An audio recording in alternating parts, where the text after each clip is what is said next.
It is starts at page 153. At page 153, this Honorable Court referred to the case of Maina Kiai, and in it stated as follows. Clearly, at paragraph 263, clearly this provision in mind, the Court of Appeal in Maina Kiai decision was categorical as it rendered itself. Thus, we are satisfied that this elaborate system, the electronic transmission of the already tabulated results from the polling station contained in the prescribed form, is a critical way of safeguarding the accuracy of the outcome of elections. I do not see how the appellant or any of its officers can vary or even purport to verify those results. Further, the Court of Appeal stated thus, and this is the important one: the appellant, as opposed to his chairperson, upon receipt of prescribed forms containing tabulated results for election of the president electronically, transmitted to it from the near 40,000 polling stations, is required to tally and verify the results. The appellant, as opposed to its chairman. Later in the ruling, the court stated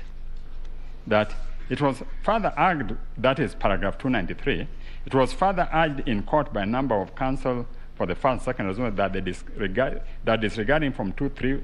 to 34As and exclusively relying on Form 34B, many of whose authenticity would later be called into question in the tallying process, the said resolution was simply complying with the Court of Appeal in Maina Kiai. We have already held that we find little or nothing in this decision to suggest that by deciding the way it did, the appellate court restrained or barred first respondent from verifying the results from the before declaring them, or that was relieving the former from statutory duty of electronically transmitting the result. What the second respondent was barred from doing by the Court of Appeal and the High Court was to vary, alter, or change the results relayed to National Tallying Center from the polling stations and constituency tallying center under the guise of verifying. So here, when they say what the second respondent was barred from doing, they are referring to the chairman. And it seems to imply that the verification ought to be done by the chairman, whereas the court also quoted with approval the finding in Maina Kiai